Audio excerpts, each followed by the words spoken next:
Chapter 3: The Art of Establishing a Mission. Every few years, a new hot topic emerges among business writers, speakers, and consultants. These people are constantly on a quest to reinvent the wheel, or at least reinvent new books, speeches, and consulting contracts. The same things that made people successful in the 19th century will bring you success in the 21st century. Success is simple, but the mission toward success is never easy if you have established a worthwhile, significant, and meaningful goal. If you are a mountain climber, it might be your goal to climb Mount Everest. If this is the case, you have now established a goal and defined success in your own terms. This is the simple part. Your mission is what you will find to be the not so easy part. With tremendous preparation, sacrifice, and effort, you're going to have to start at the bottom of Mount Everest and make your way to the top. Therefore, success is a destination, even if it's moving target, while your mission is that ongoing, constant journey toward success. Several years ago in corporate America, it became trendy for each organization to establish a mission statement. I don't mean to diminish the validity of having and maintaining a corporate mission statement. Very few organizations have a mission statement that is really valid and meaningful to the people tasked with creating success, unless their corporate mission statement is carved in granite on the other side of their building or suspended in gold leaf in the reception area. Most employees don't know there is a mission statement, much less what it might be. There is a fundamental disconnect between most organizations and their established mission statement. If you came into that organization as a cold outside observer and simply watched the collective activity day after day, it would be difficult to discern their mission statement. The engraved platitude memorialized in stone outside corporate headquarters may say, "We exist to provide best products and services for each and every one of our customers, and in doing so, we endeavor to improve their lives and create peace on earth and goodwill toward men." If you observe the average employee, you might surmise their mission statement to be, "We come to work as late as we can, do as little as possible, avoid interaction with executives and customers so as to continue receiving a paycheck and benefits as long as we humanly possible." Employees within an organization whose actions express this sentiment are not pursuing their own goal. Instead, they have found themselves on someone else's mission for which they feel no passion, energy, or commitment. This does not necessarily make them bad people. It makes them misguided souls wandering throughout a world of limitless opportunity and possibility in which they are not engaged. As important as it may be for organizations to have a mission statement that is truly meaningful to all concerned, it is even more important that you and I have a personal mission statement that defines our personal and professional journey toward our own definition of success. I have had a personal mission statement of this kind for several years. I would like to tell you that I created it by myself, but in reality, my personal mission statement was given to me secondhand from my grandmother.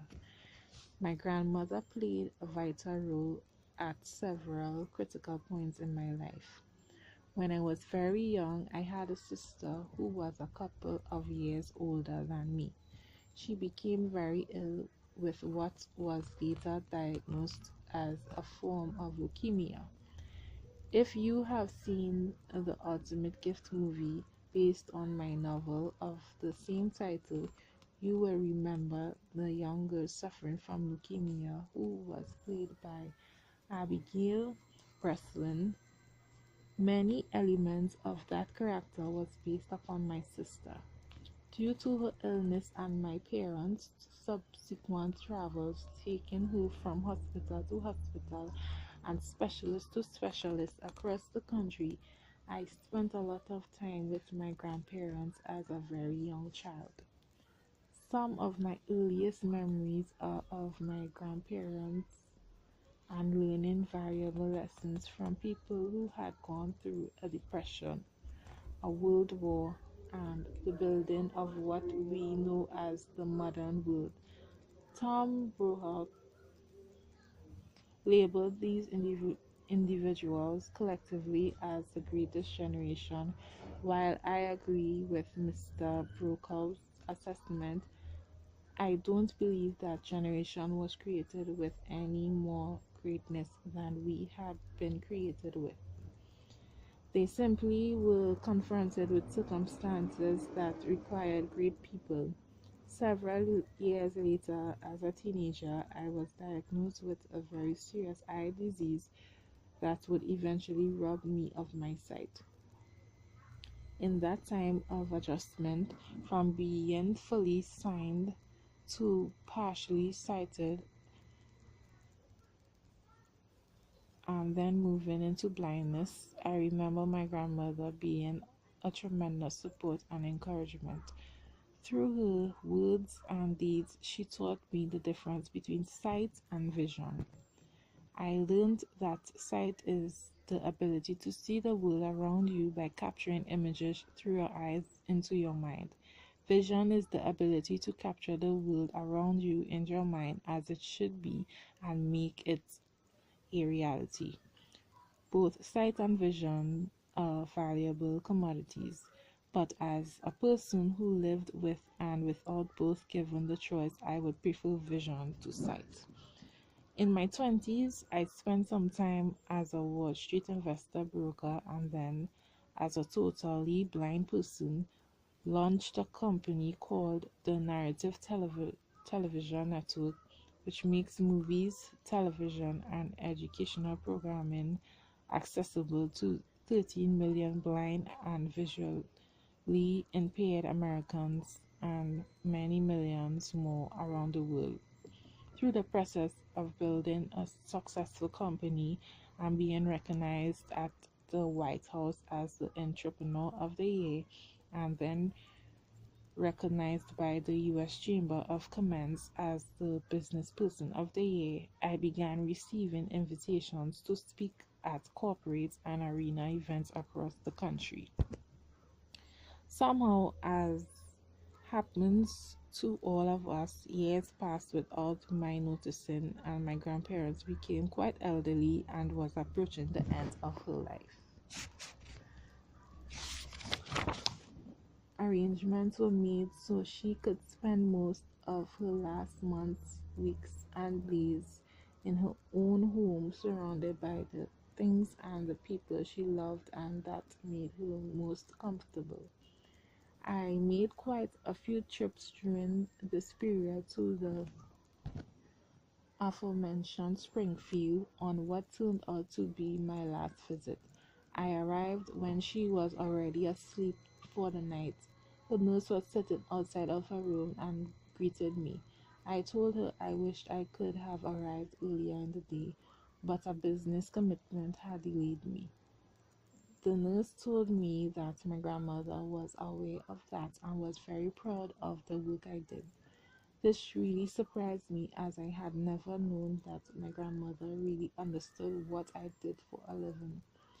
When you're the first entrepreneur in your family, it's a little hard for the elder generation to grasp the concept. The nurse laughed softly, took my hand, and quietly led me through the doorway into my grandmother's room. The nurse whispered, "Beside her bed, there is a picture of you holding the Emmy Award you received. Every person who comes into this house receives the same explanation from your grandmother.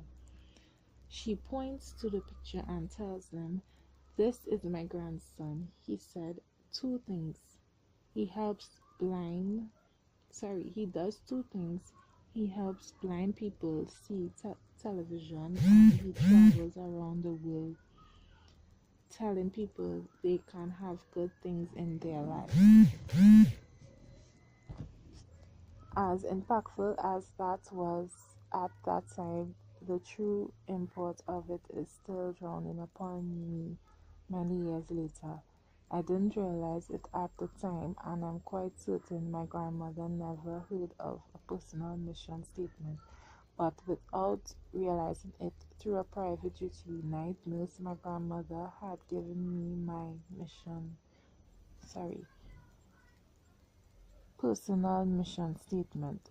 As I dedicate these words, I am sitting in the office of my ever-growing business called the Narrative Television Network, and my most sincere desire is that these words are telling you that you can have good things in your life. Anyone who has ever achieved a degree of what we would all call success has been on a mission.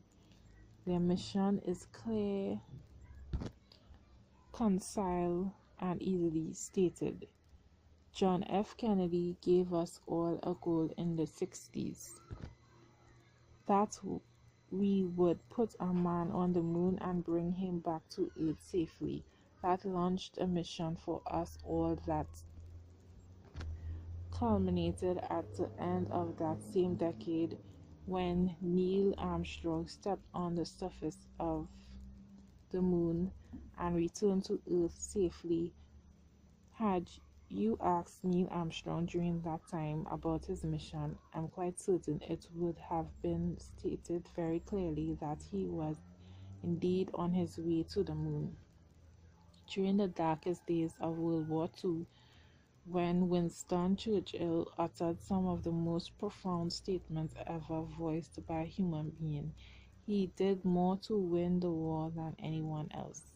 Churchill never fired a shot or captured an enemy soldier, but he won the war by defining our mission in terms that anyone understood. He articulated what our success would be and clarified that failure was intolerable.